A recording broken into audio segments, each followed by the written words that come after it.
Next topic is astronomical telescope.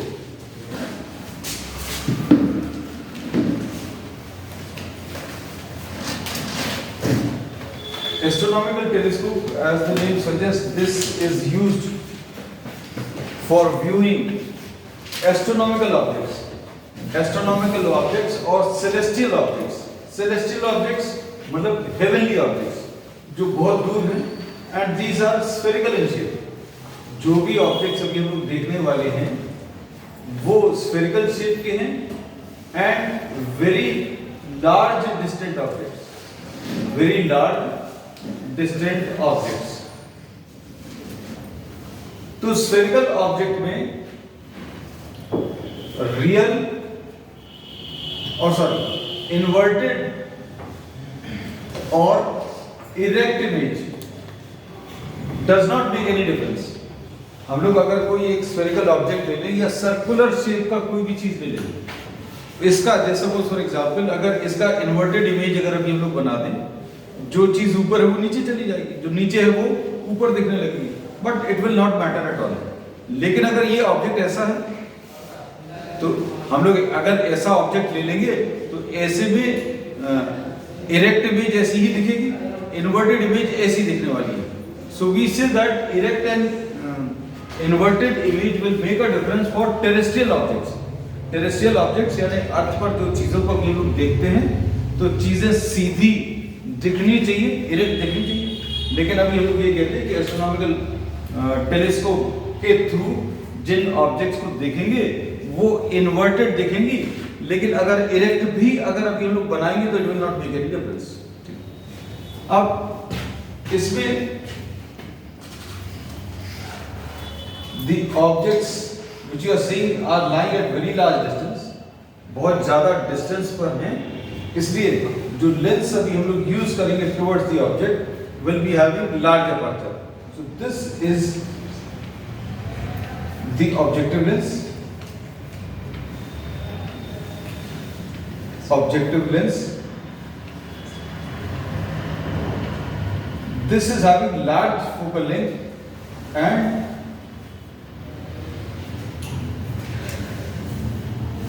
large aperture.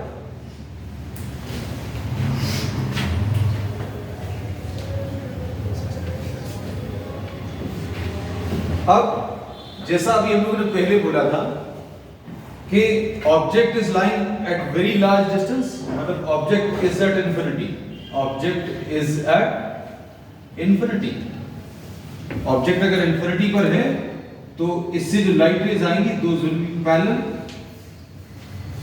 ये parallel light rays नहीं,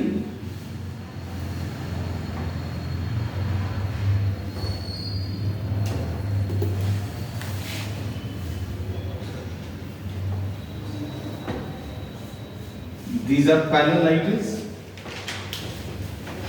Parallel light rays, ये light rays parallel है, but these are not parallel to the principal axis. Light rays parallel to the principal axis, इनका क्या होता है? These converge at a point on the principal axis, which is termed as the focus. इनका क्या होगा? Light rays अगर parallel हैं, then these will be converging at a point, or these will be forming an image at a point which lies on the focal plane.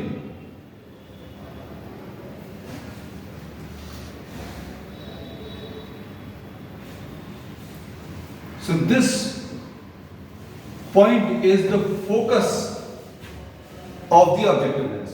तो ये parallel light rays converge होकर इस object की image बना रही है. कहां पर इमेज बना रही है? On the focal plane. मतलब ये मिल तो रही है फोकस को, लेकिन exactly on the focus on the principal axis नहीं है, but these are forming the image at a point which is lying on a plane which passes through the focus. अब इमेज का नाम अभी हम लोग A' एंड B', तो इस पॉइंट के दो नाम हो गए. इस पॉइंट के दो नाम कौन से हो गए? एक तो FO और दूसरा क्या गया? B'. मतलब कहने का यहां कहीं पर AB ऑब्जेक्ट है, AB ऑब्जेक्ट से light rays parallel light rays आई और इन्होंने ये इमेज बना दी A', B'. So this is the inverted. और जैसा भी हम लोग पिछली क्लासेस में भी कहा था कि पहले लेंस से जो इमेज बनेगी क्या होगा, वो दूसरे लेंस के लिए ऑब्जेक्ट का काम करेगी। दूसरी चीज, दो चीजें बोली कि पहले लेंस से जो इमेज बनने वाली है वो दूसरे के लिए ऑब्जेक्ट का काम करेगी। और दूसरा पॉइंट क्या है कि this will be formed, location कहां पर होगी इसकी, this will be formed inside the focus of the second lens. अब हम लोगों ने दूसरा लेंस जो लेना है, ये eyepiece lens,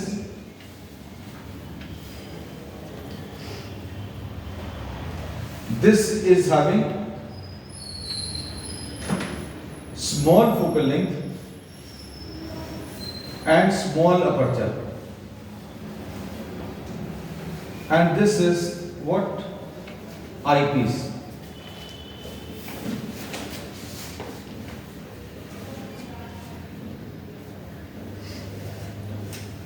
Light ray parallel to the principal axis. After refraction through the lens will pass through the focus of the eyepiece lens. This is named as L1, this is named as L2. What will happen to the light ray which passes through the optical center? जो optical center से light ray जाएगी, that will go undeviated.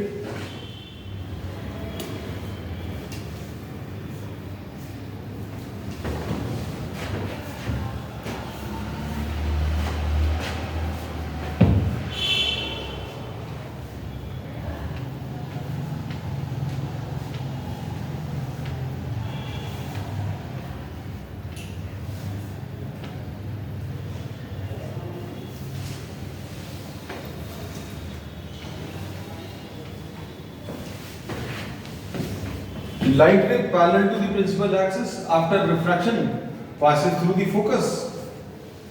ये दोनों light rays आगे जाकर नहीं मिलेंगी, but these appear to be coming from a point behind, and this will be the final image. And this will be A double dash and B double dash. इसको अभी हम लोग C1 मार्क कर दे रहे हैं, and this is marked as C2.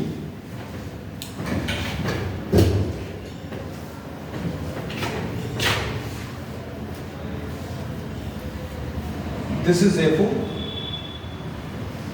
and this distance is UP. Diagram ले लेना साथ में।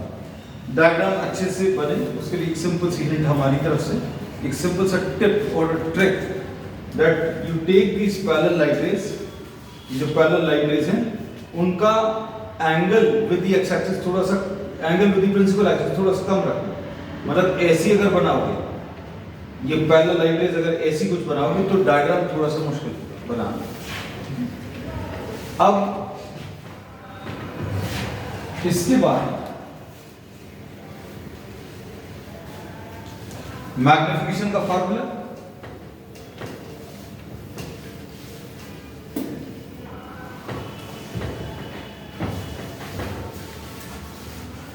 मैग्निफिकेशन का फार्मूला क्या है?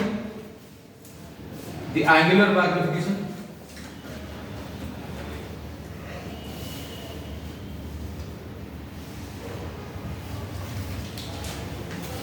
क्या होता है?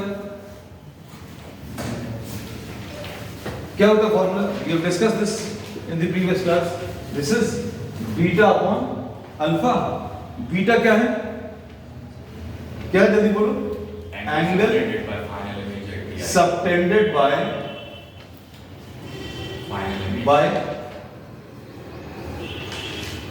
Final image at the eye upon alpha क्या है? Angle subtended by the object at the eye. इसके आगे क्या आता है? When placed at 20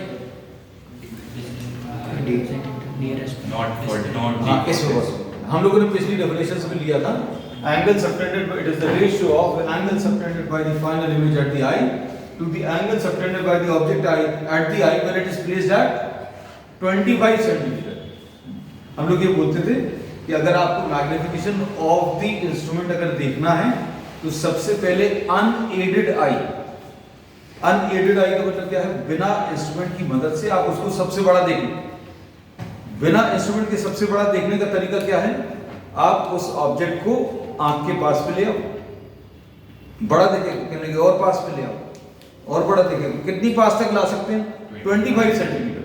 तो अल्फा पिछले दोनों केसेस में हम लोग क्या बोलते थे, the angle subtended by the object at the I when it is placed eight 25 centimetre. लेकिन यहां पर पॉसिबल नहीं है, क्यों? क्योंकि टेलीस्कोप से जो ऑब्जेक्ट्स आप देख रहे हो, आप उनको आंख के पास में 25 सेंटीमीटर पर नहीं ला सकते। You can not place the object, जैसे मून को अगर आप देख रहे हो, you can not place it at 25 centimetre.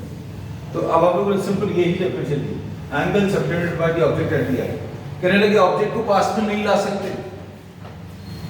तो क्या हम ऑब्जेक्ट के पास में जा सकते हैं? Suppose moon in somewhere here, moon अगर इधर की तरफ है तो अभी हम मून के पास में जाएंगे तो क्या उसका साइज इंक्रीज होगा? नहीं होगा। क्यों? क्योंकि अभी हम लोगों ने ये बोला कि आप किसी भी ऑब्जेक्ट के पास में अगर जाते हो तो विजुअल एंगल बढ़ जाता है, the visual angle increases. But since the distance involved is very large, celestial objects को अगर आप देखते हैं तो बहुत दूर है, these are thousands and lakhs of kilometre. तो अगर आप कुछ डिस्टेंस उधर की तरफ चलेंगे भी तो this will not make any appreciable change in the visual angle, visual angle change नहीं होगा। इसलिए अभी हम लोगों ने बोला कि ना तो आप मून की तरफ जाकर विजुअल एंगल बढ़ाओगे और मून को आप पास में ला नहीं सकते। तो इसलिए अभी हम लोगों ने इसकी डेफिनेशन में angle subtended by the object at the eye, simple ऐसा ही लिया। अब हम लोगों ने इसमें बोला angle subtended by the object at the eye, जैसे सपोज फॉर एग्जांपल अगर मून को आप देख रहे हो तो मून का आंख पर बनने वाला एंगल कितना है, कहलेंगे अल्फा है। अब अच्छे से सुनना, ध्यान से समझने की कोशिश भी करना। In most of the books the alpha angle is marked directly somewhere here, यहां पे एक बार मार्क कर लेते हैं। हम लोगों की आई की position, this is the position of the eye. अब हम लोगों ने इसमें ये बोला कि the angle subtended by the object at the eye, moon का हमारे पास आंख पर बनने वाला एंगल अल्फा बोला। आप थोड़ा सा आगे चले जाओगे तो क्या अल्फा चेंज हो जाएगा, विल द अल्फा इंक्रीज? आप मून की तरफ थोड़ा सा 10 मीटर 5 मीटर या 100 मीटर अगर चलेगा, विल अल्फा इंक्रीज? नो, क्यों नहीं बढ़ेगा? 5-10 मीटर आगे जाने से मून की तरफ विजुअल एंगल क्यों नहीं बढ़ेगा? क्योंकि distance of the moon is very large, तो इसलिए कोई चेंज नहीं आएगा। तो अभी हम लोग बोलते हैं कि आप मून का यहां पर एंगल बनने वाला एंगल देख लो या फिर यहां पर देख लो, it will not make much of a difference. क्या बोला आपने हम लोगों ने? जैसे सपोज आपका टेलीस्कोप कुछ इतने बड़े साइज का है तो मून का आप यहां पर एंगल, टेलीस्कोप के आगे एंगल अगर मेजर कर लें या मून का आंख पर बनने वाला एंगल यहां पर मेजर कर लें, कोई डिफरेंस आएगा? नहीं आएगा। तो हमने बोला कि मून का यहां पर बनने वाला एंगल अल्फा है, आई पर अगर आप बनाते तो भी एंगल कितना, अल्फा ही आता है, सेम आता है। तो ये तो अल्फा आ गया और ये हम लोगों ने बोला वर्टिकली ऑपोजिट एंगल है, तो ये भी अल्फा आ जाएगा। क्लियर? अब फाइनल इमेज का आई पर बनने वाला एंगल बीटा। तो कंफ्यूजन वाला पॉइंट क्या है कि बीटा तो समझ में आ गया कि फाइनल इमेज का आंख पर, जैसे थी आई पोजीशन, फाइनल इमेज का आंख पर बनने वाला एंगल बीटा है, लेकिन ऑब्जेक्ट का आंख पर बनने वाला एंगल मतलब यहां पर लेना चाहिए था, यहां का ऊपर, लेकिन अल्फा आप इन लोगों ने यहां पर लिया। तो क्या ये ठीक है? कहने लगे बिल्कुल ठीक है। क्यों ठीक है? क्योंकि अभी हमने बोला आंख पर बनने वाला एंगल निकालने की जगह ये ऑब्जेक्ट है, मून है, मून का इधर पर बनने वाला अल्फा और इधर पर बनने वाला भी एंगल अल्फा होगा। अगर आप थोड़ा सा और पीछे चले जाओगे तो भी एंगल चेंज नहीं होगा। So the angle subtended by the moon at the objective is alpha, और वो उसी को भी हम लोग बोल सकते हैं this will be the angle, this will be the same angle which will be subtended by the moon at the eye. आप थोड़ा सा पीछे भी अगर आप मून का एंगल यहाँ पर बनते हुए देखोगे तो वो सेम आएगा। जैसा कि हमने इसमें एग्जांपल में भी बोला था, यहाँ से अगर आप मून का एंगल मेजर करो इस जगह पर, थोड़ा सा आगे जाकर मेजर करो तो भी सेम एंगल आएगा। क्यों? क्योंकि distance involved is very large. तो अब इसमें ये अल्फा है, ये बीटा है, फाइनल इमेज का आंख पर बनने वाला है, ये अल्फा है। अब बीटा अपॉन अल्फा कैसे मिलेगा बताओ जरा। What will B beta? This will B a dash b dash b dash c upon b dash c2 b dash c2 upon a dash b dash upon और b dash c1 tan alpha कितना आ जाएगा? a dash b dash a dash b dash upon c1 b dash b dash cancel होगा, कितना मिल जाएगा? c1 b dash upon c2 b dash। c1 b dash कितना है? c1 b dash कितना है? ये FO है और c2 b dash UE। So this is the formula for magnification।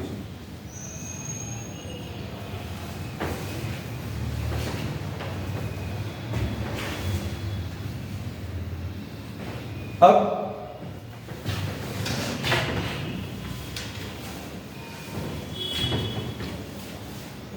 इसका special case,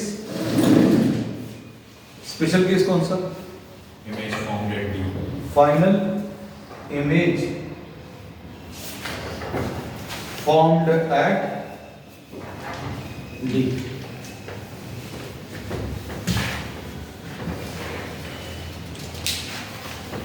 final image formed at D क्यों लेते हैं बताओ?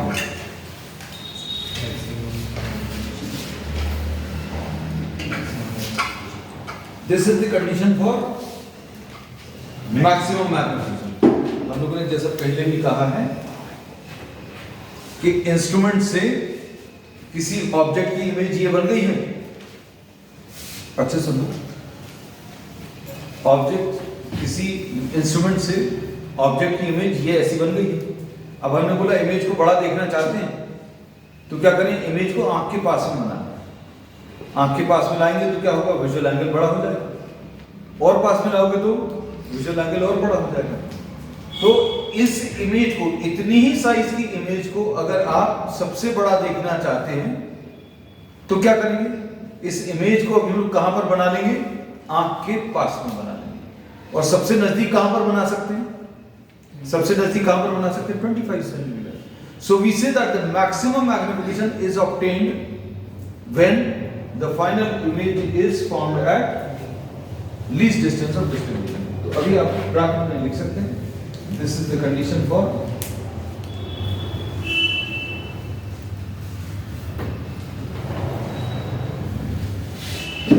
अब इसमें 1/f is equal to 1/v minus 1/u। ठीक, अब f equal 1/fe 1 upon minus d 1/-d minus 1/-ut। ये माइनस और माइनस प्लस आ जाएगा, so 1/fe plus 1/d is equal to 1/ue आ जाएगा। और इसको t plus fe upon d into fe is equal to 1/ue और ue will be equal to d into fe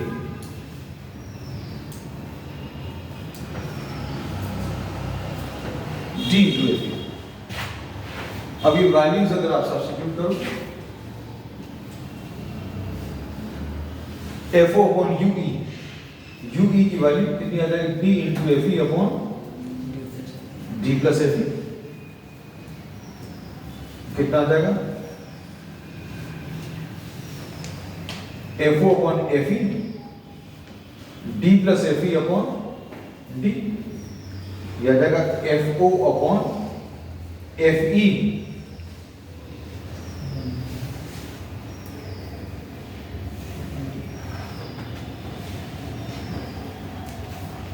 ये याद है क्या है? What is this term? हम लोग ने लिया है। अच्छा ऐसा नहीं है, 1 plus D upon F E. तो अब इसमें what will be, what can be say about the focal length?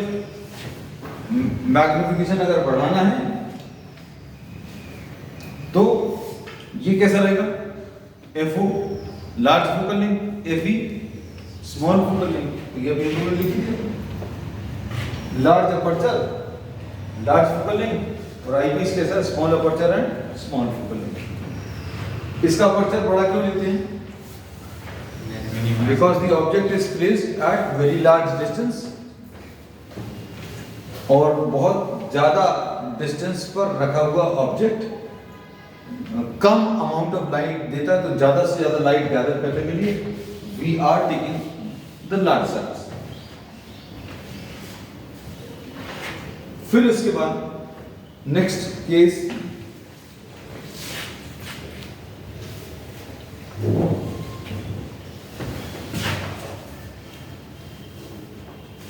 Next है इसमें final image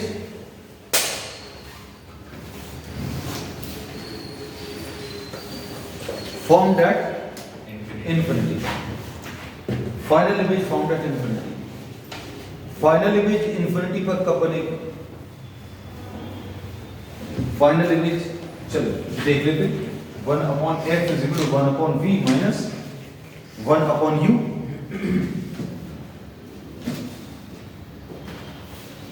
one upon infinity minus 1 upon minus u e u e is equal to f। तो magnification का formula क्या आ जाएगा? f upon f। f upon f।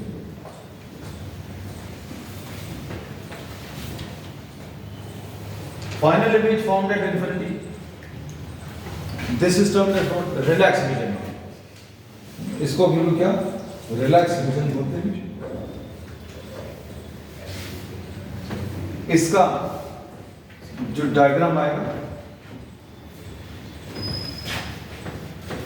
UE किसके बराबर आएगा? अच्छा इसमें एक चीज और मार्क कर लेना डायग्राम में। ये FE आ गया और यहां कहीं पर ये पहले लेंस ने जो इमेज बनाई है वो दूसरे लेंस के फोकस के अंदर बन रही है। ये 2 पॉइंट्स हो गए। हालांकि ये तो बिल्कुल क्लियर है कि light ray parallel to the principal axis after refraction will pass through the focus. ये तो FE, और जितना यहां पर ये बनाया है उतना ही ऑन द लेफ्ट साइड बना है। सर जो m निकाला था हमने उसमें f upon minus u ही आएगा ना? FO upon minus u। FO upon minus u, ठीक है बिल्कुल सही। You can write down this as FO upon minus u।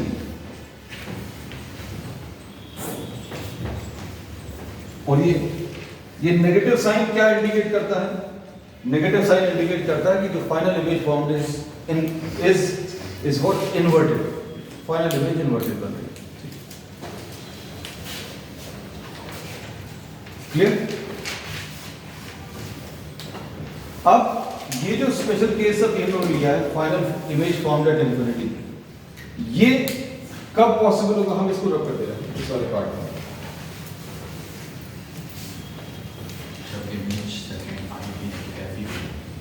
जब इमेज FE पे बनेगी।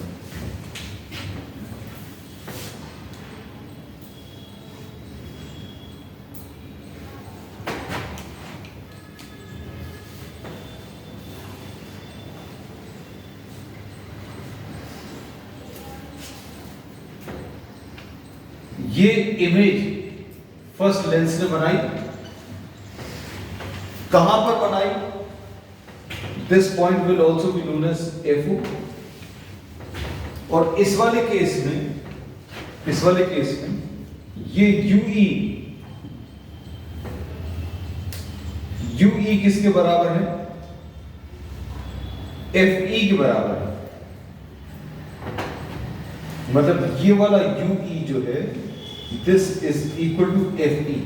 मतलब इसी पॉइंट का एक और नाम आ गया, तो इस पॉइंट के 3 नाम आएंगे, FO, FE and B dash. This is C1, this is C2. What will happen to the light ray after refraction will pass through the focus and these two light rays will be parallel.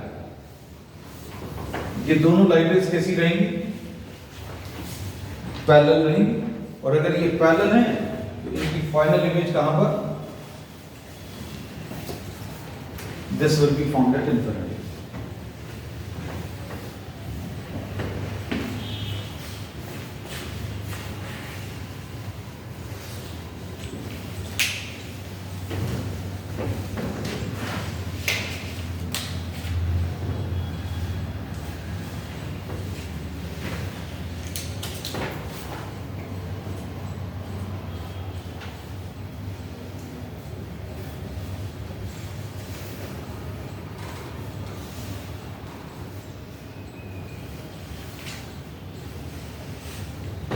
अब इसमें इस particular case में ये distance FO है, ये वाला distance FE है. So length of the tube in this case will be equal to FO plus FE. जितनी लेंथ में ये दोनों लेंथ्स अकोमोडेट करती है, this will be the length of the tube of the telescope.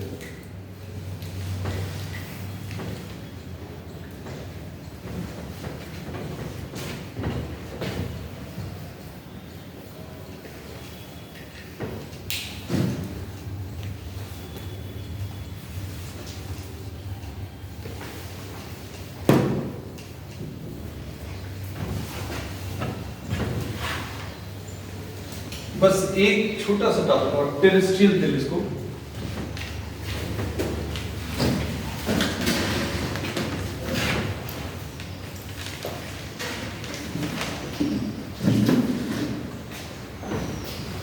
Terrestrial telescope में 3 lenses का भी हम लोग यूज करेंगे.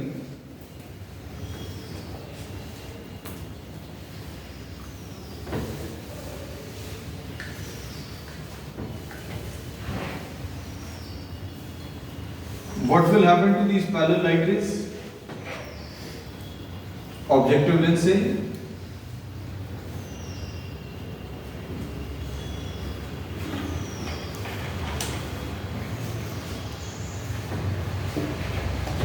this will be forming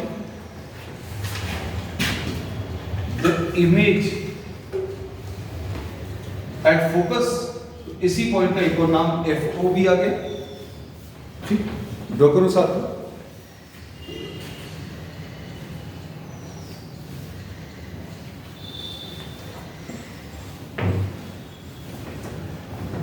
अब यहां पर एक और लेंस है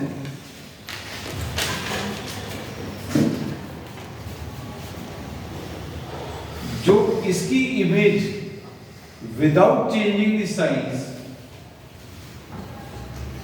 साइज को चेंज किए बिना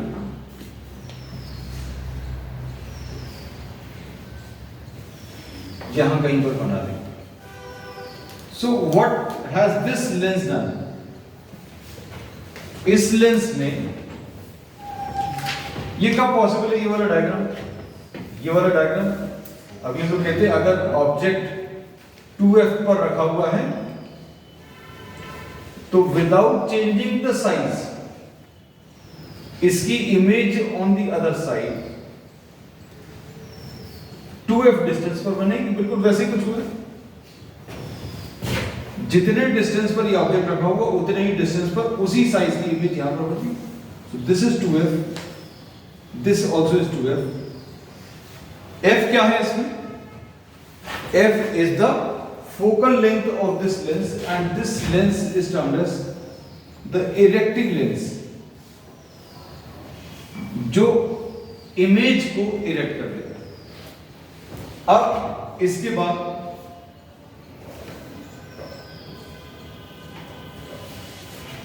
तीसरा लेंस है जो आईपीस है, क्या होगा इसका?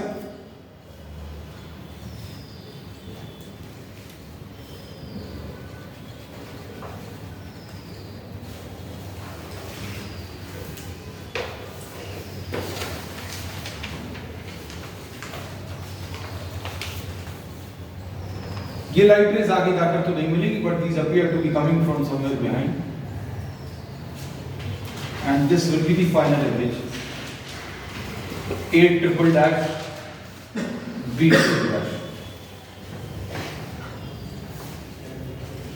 So this is objective lens, this is the eyepiece. तो ये जो तीसरा लेंस अभी हम लोग बीच में ले रहे हैं वो क्या कर रहा है? This is not changing the magnification. Magnification change नहीं कर रहा, सिर्फ ये क्या कर रहा है, जो इमेज पहले लेंस ने बनाई थी उसको सीधा कर दिया, फिर आई पीस ने इसकी मैग्निफाइड इमेज बना दी. So magnification and all will be exactly similar to what we have done in astronomical telescope. Is this clear?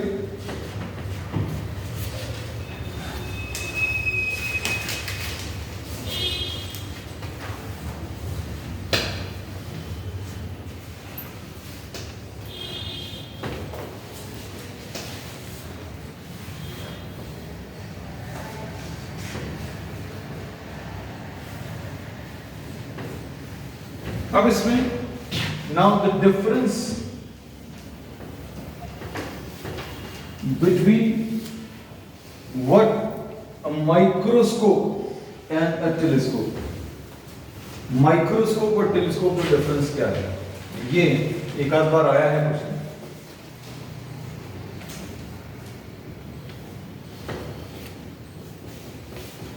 Microscope और टेलीस्कोप में डिफरेंसेस क्या है? तो अब ये लोग कहते हैं कि दोनों में ही दो कॉन्वेक्स लेंसेज यूज करते हैं. ये तो सिमिलरिटी है, two convex lenses are used. This is comparison, हम डिफरेंसेस नहीं बोल रहे, the comparison of microscope and telescope. Second difference,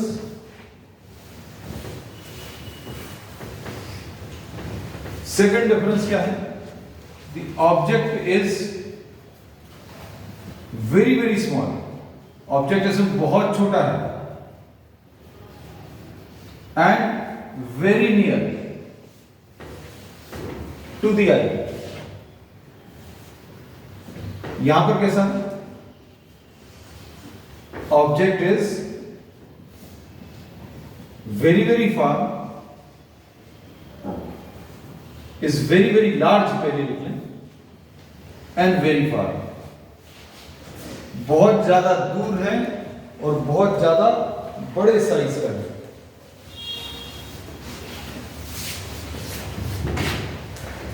इसमें ऑब्जेक्टिव कैसा है माइक्रोस्कोप में? larger than eye, smaller than eye. ये स्मॉल अपर्चर, इसका ऑब्जेक्टिव टेलीस्कोप का Larger. ऑब्जेक्टिव लेंस का.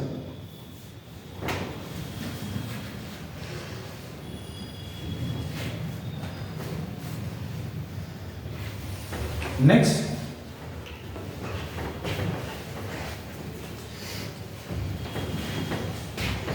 इसमें final image is inverted and magnified. किसमें? माइक्रोस्कोप में इन्वर्टेड एंड मैग्नीफाइड है. इसमें फाइनल इमेज कैसी है? इसमें भी फाइनल इमेज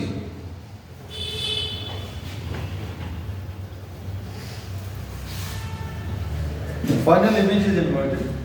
मैग्नीफाइड है क्या? Diminished. And highly diminished. ये पॉइंट समझ आया? हम लोगों ने बोला बहुत, आप सोचकर देखो, जिन ऑब्जेक्ट्स को आप देख रहे हो उनका साइज जो है थाउजेंड्स ऑफ किलोमीटर्स में है ना? उनको टेलीस्कोप में, लिमिटेड साइज के टेलीस्कोप में बड़ा करना पॉसिबल नहीं, मैग्नीफाई करना पॉसिबल नहीं। तो अभी हम करते क्या है, जैसे सपोज फॉर एग्जांपल टेलीस्कोप में क्या करते हैं, ये तरफ ही बता रहे हैं। टेलीस्कोप में suppose this is the object, rub करते हैं ये वाला part.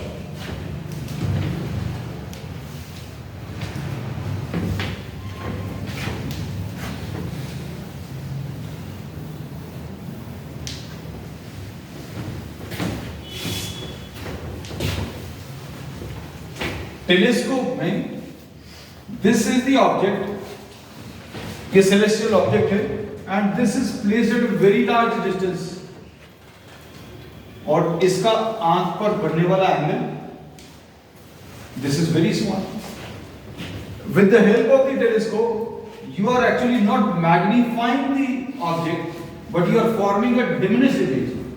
This is the image which is formed. आपने इस ऑब्जेक्ट की इमेज बनाई, छोटे साइज की बनाई, लेकिन आंख के पास में बना ली। तो what happens, the visual angle increases, due to which we say that वो ऑब्जेक्ट अभी हम लोगों को देखने में बड़ा दिख रहा है।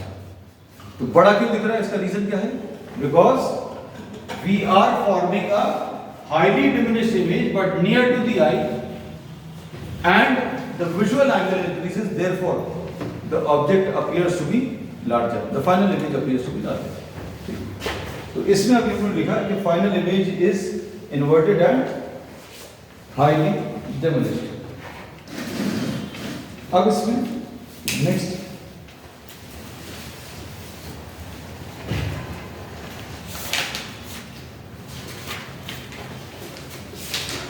this very nearly finishes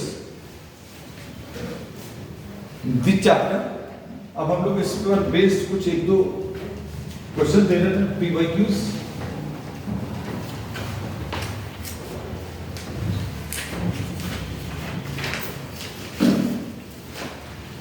अब इसमें ये first question which you are discussing,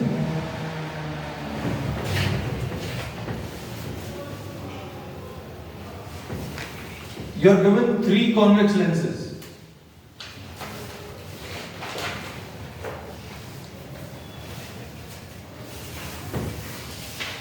आपको 3 कॉन्वेक्स लेंसेज दिए हैं, and the focal length of each is 30 centimetre. F1 30 centimetre, F2 30 centimetre, and F3 is 30 centimetre. Focal length of each is 30 centimetre. I am just reading the question. And an object is placed at a distance of 60 centimeter from the first lens. This is the object which is placed at a distance of 60 centimeter.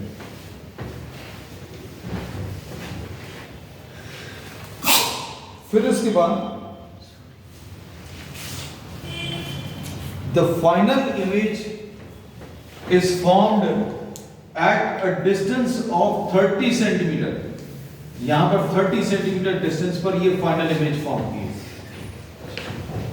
The final image is formed at I, which is at a distance of 30 centimeter from the third lens. You have to find out the distance between, find the distance between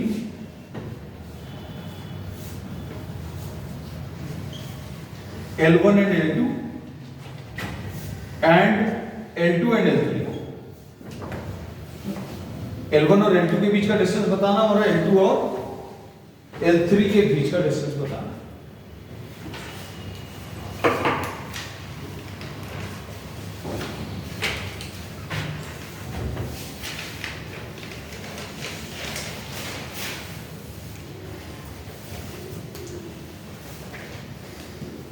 अब final image जो form हो रही है वो अच्छे ध्यान से देखना, कहां पर फॉर्म हो रही है final image. The final image is formed at the focus of the third lens. ऐसा इन्होंने कहा नहीं है, लेकिन आपको देखकर समझ में आना चाहिए कि फाइनल इमेज जो फॉर्म हो रही है that is formed on the focus, this is the focus of the third lens. Final image कहां पर फॉर्म हो रही है? अब फाइनल इमेज फोकस पर कब बनती है? फाइनल इमेज फोकस पर कब बनती है? जब इसके ऊपर कौन सी लाइट रेज गिर रही है? Parallel light raise. इसके ऊपर कैसी लाइट रेज आनी चाहिए? Parallel light raise. बातें समझ आ रही हैं? तो ये पैरेलल लाइट रेज है और ये पैरेलल लाइट रेज कहां पर मिलेगी? फोकस पर मिलेगी। अब ये लाइट रेज किसी लेंस से पास होने के बाद, पूरा लॉजिक है, अच्छे समझना। अब ये सेकंड लेंस से पास होने के बाद लाइट रेज पैरेलल हो रही है, मतलब क्या होगा? पहले लेंस से जो इमेज बनेगी वो कहां पर बनेगी? दूसरे लेंस के फोकस के ऊपर। पहले लेंस से जो इमेज बनेगी वो कहां पर बनेगी? दूसरे लेंस के फोकस के ऊपर। तो इसने जो इमेज बनाई है वो कहां पर बनाई? Focus of the second lens. और यहां से अगर लाइट रेज निकलेंगी, what will happen to these light rays? These light rays will become parallel. ये लाइट रेज कैसी हो जाएंगी? पैरेलल हो जाएंगी। तो ये लॉजिक समझ में आया? अब हम लोग इसमें ये बोलते हैं कि पहले लेंस के लिए L1 के लिए 1/f is equal to 1/v minus 1/u लगा दो। 1/f is equal to 1/v minus 1/u। 1/f यानी 1/30 is equal to 1/v minus 1/u। u की वैल्यू कितनी है? -60। v सॉल्व करो जरा, कितना आ रहा है जल्दी बताओ।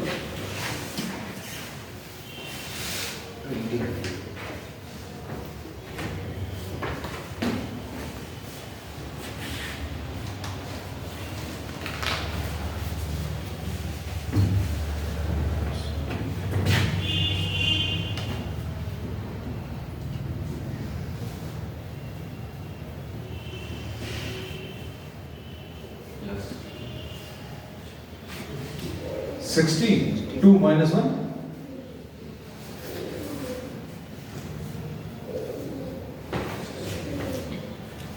तो पहले लेंस ने क्या किया? पूरा प्रोसेस समझो।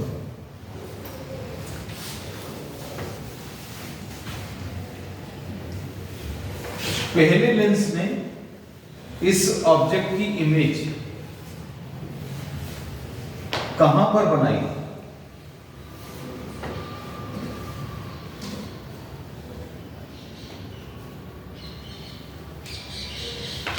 60 सेंटीमीटर। ये भी लॉजिकली निकाल सकते थे, लेकिन पता नहीं तुम लोगों को याद आता कि नहीं। ऑब्जेक्ट डिस्टेंस और इमेज डिस्टेंस कब बराबर होता है? 2f पर। बिल्कुल सही। अब हम लोगों ने इसमें ये बोला कि अगर ये 60 और ये 60 है तो ये पहले से भी अगर आप देख लेते, कैसे? हमें इसकी फोकल लेंथ कितनी मालूम है? फोकल लेंथ कितनी मालूम है? 30। फोकल लेंथ अगर 30 है तो ये ऑब्जेक्ट कितने पर रखा हुआ है? 60 पर रखा। तो इसकी इमेज कहां पर बनेगी? 60 पर बनेगी। और 60 पर अगर इमेज बनी और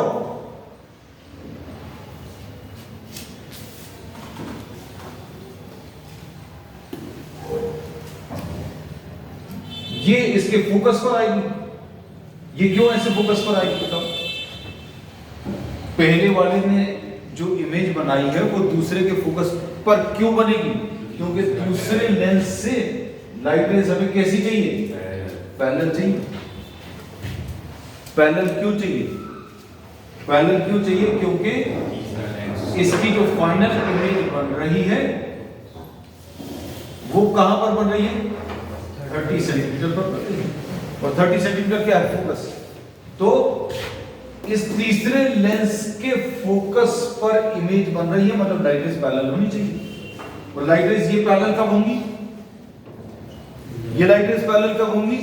जब इस लेंस के फोकस पर पहले लेंस ने इमेज बनाई। पहले लेंस ने इमेज बनाई, वो दूसरे के फोकस के ऊपर बनी, तो क्या होगा, दीज विल बिकम पैरेलल, और ये पैरेलल बन गई, उसके बाद क्या होगा, these will converge at the focus, so the final image will be. तो अब distance between L1 and L2 कितना आ जाएगा, ये तो इमेज डिस्टेंस निकाला है, ये लॉजिक से 30 आया, L1 और L2 के बीच का डिस्टेंस कितना, 90 सेंटीमीटर। अब ये L2 और L3 के बीच का डिस्टेंस कैसे निकालोगे, how will you find out the distance between L2 and L3? Parallel light रे से कितना भी डिस्टेंस ट्रैवल करेंगे, पैरेलल लाइट रे से कितना भी डिस्टेंस ट्रैवल करेंगे, कहां पर मिलेंगे, फोकस पर ही। मतलब L2 और L3 के बीच का डिस्टेंस कितना होगा, कुछ भी हो सकता है, L2 एंड L3 के बीच का distance any distance, any separation, ठीक है, अच्छा क्वेश्चन है।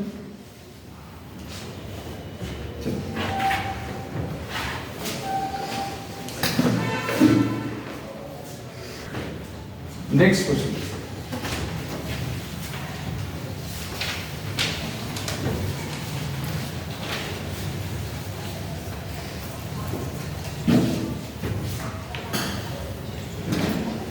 नेक्स्ट क्वेश्चन में refractive index of two mediums A and B, refractive index of two medium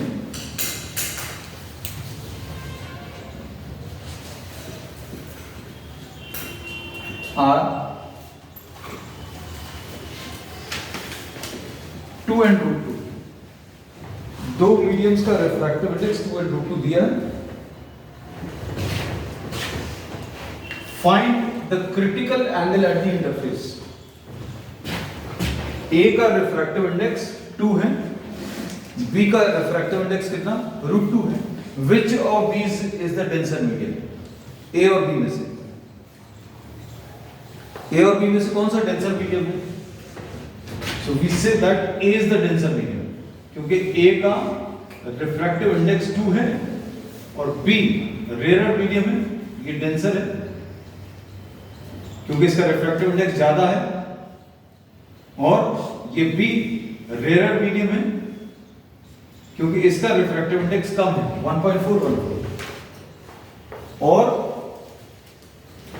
critical angle के लिए हम लोगों ने क्या बोला, for critical angle of incidence light should be travelling from, light कहां से कहां ट्रैवल करनी चाहिए, it should be travelling from denser medium to rare medium, denser से रेयर में जाएगी, और एंगल ऑफ रिफ्रैक्शन कितना 90 डिग्रीज होगा, एंड दिस इज आईसी। और formula refractive index of B with respect to A will be equal to refractive index of B with respect to A,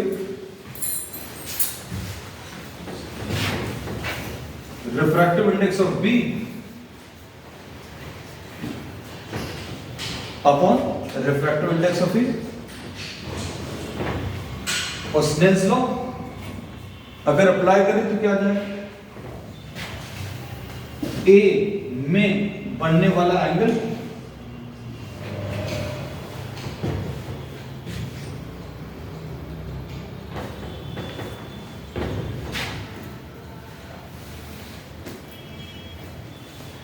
NB upon NA कितना आ जाएगा, NB is √2 refractive index of B,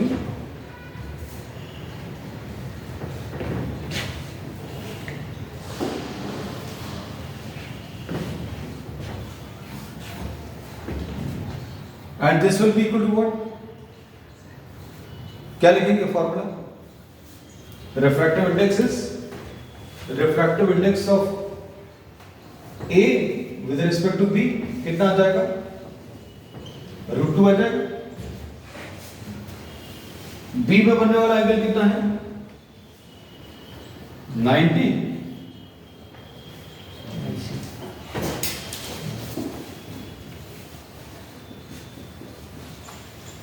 sign IC की value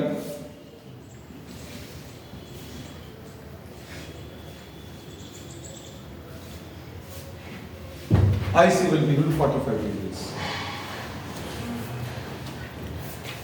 ठीक? Next question.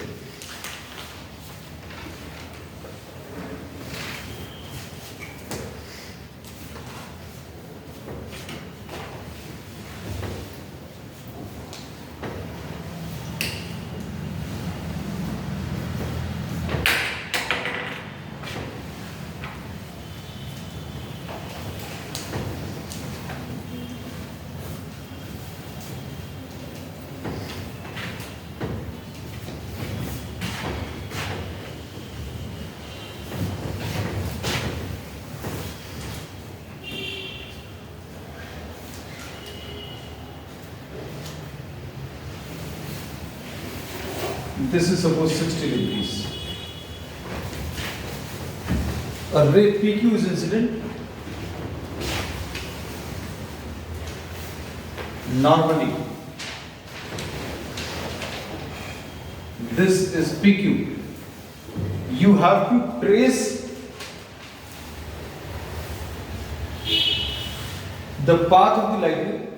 मतलब will it suffer total internal reflection और not, ये कैसा है? अब ये ग्लास है तो ग्लास का रिफ्रैक्टिव इंडेक्स कितना 1.5 होता है, और ये अभी हम लोगों ने बोला ही था इसके लिए 1/sin IC, यानी sin IC की वैल्यू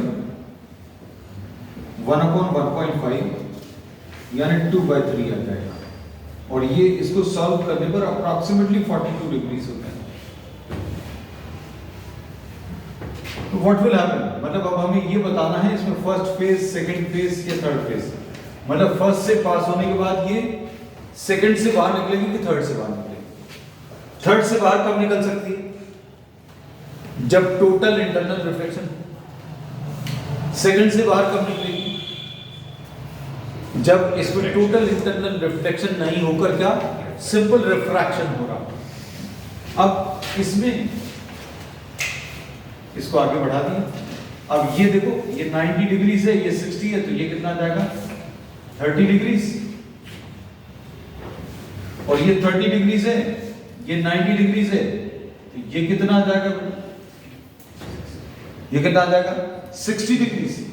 सो दिस लाइट रे विल गो स्ट्रेट इधर वाले फेस पर, फर्स्ट वाले फेस पर अनडेविएटेड क्यों आएगी? फर्स्ट वाले फेस पर अनडेविएटेड क्यों आएगी? क्योंकि नॉर्मल इंसिडेंस है, नॉर्मल इंसिडेंस है, ये सीधी आ जाएगी। अब यहां पर अगर रिफ्रैक्शन देखना है तो आपको क्या करना पड़ेगा? एक परपेंडिकुलर ड्रॉ कर दो, तो angle of incidence on the second face is 30 degrees. Angle of incidence, ये अब अच्छे से देखना, angle of incidence on the second face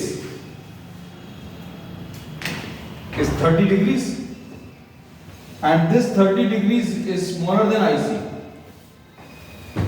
critical angle से कम है, क्रिटिकल एंगल से कम है मतलब क्या होगा? टोटल इंटरनल रिफ्लेक्शन नहीं होगा। मतलब क्या होगा? Now instead of going straight this will bend away from the north, और ये ही पाथ आपको ट्रेस करना था, nothing else, no calculations are required. आपको सिर्फ ये लॉजिक देकर you have to draw the path of the light. अब एक और क्वेश्चन इसमें,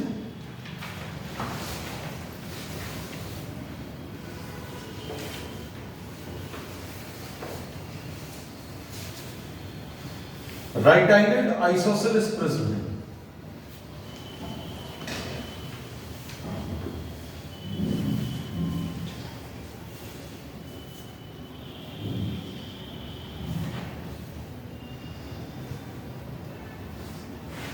अब इसका पाथ ट्रेस करना है।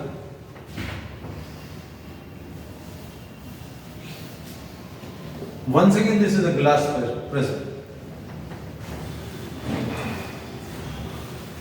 क्या होगा बताओ? Try to draw. Again it's 45 degree. अब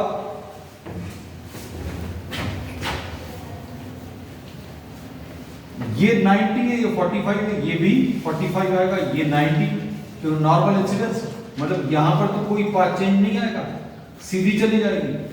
लेकिन अब ये 90 है, 45, तो ये भी 45, और इसके ऊपर नॉर्मल ड्रॉ करो, ये एंगल अब कितना आ जाएगा, इस नॉर्मल के साथ ये एंगल 45। तो अब डेंसर मीडियम में क्या है, यहां पर डेंसर मीडियम में the angle of incidence is greater than what, the critical angle. तो क्या होगा, instead of coming out from the second phase, it will suffer total internal reflection। इसकी जगह ऐसा भी आ सकता है, इसमें भी अभी हम लोग ऐसे ही बता सकते हैं कि यहां पर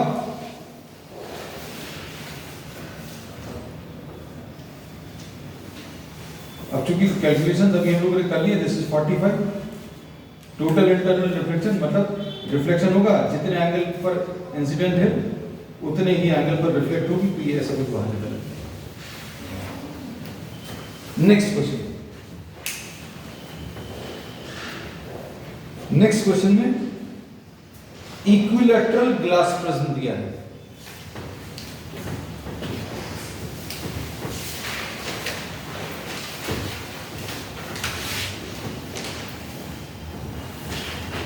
Equilateral glass prism is given.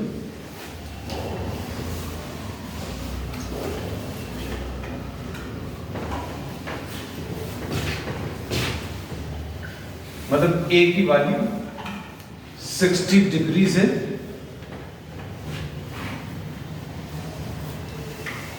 और इसमें refractive index of glass is given 1.6। अच्छा क्वेश्चन है, calculate the angle of minimum deviation, calculate the angle of minimum deviation when this glass prism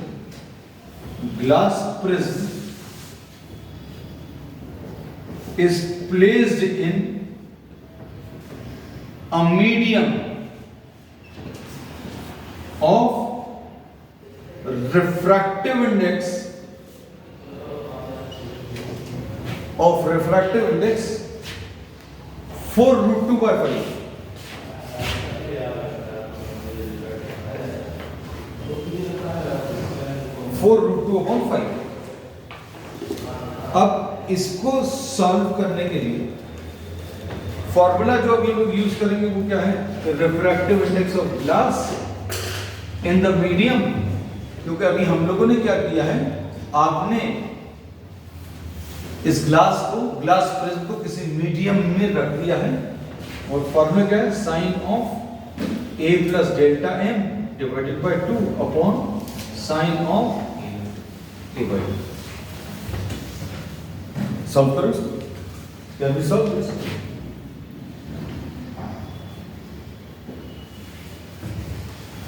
refractive index of glass with respect to the medium will be equal to the refractive index of glass upon refractive index of the medium, sine of 60 plus delta m divided by 2 upon the refractive index of glass कितना है, 1.6। Medium का refractive index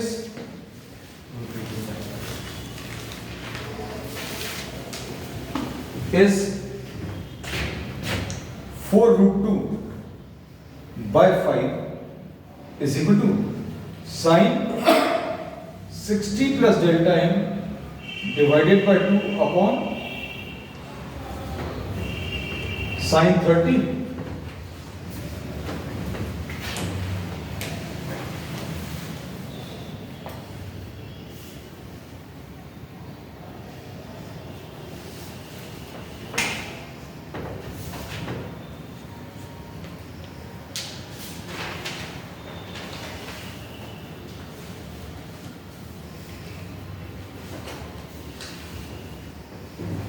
ये इसको ऊपर transfer करें 1.6 into 5 divided by 4 root 2.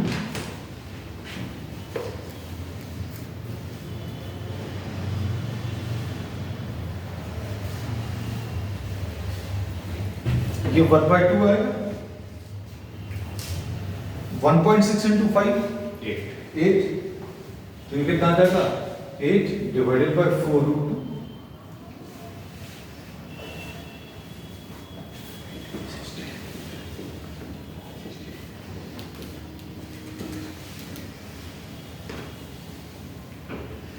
ये 2 ऊपर transfer होगा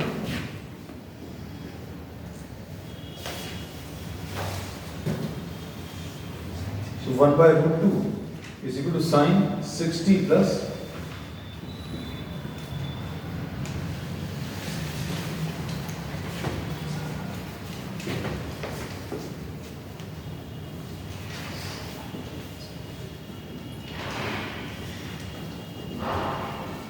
ऐसा कुछ आ जाएगा तो 45 into 2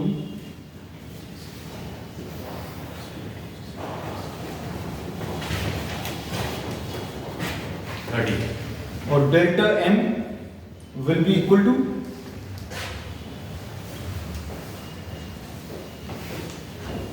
30 clear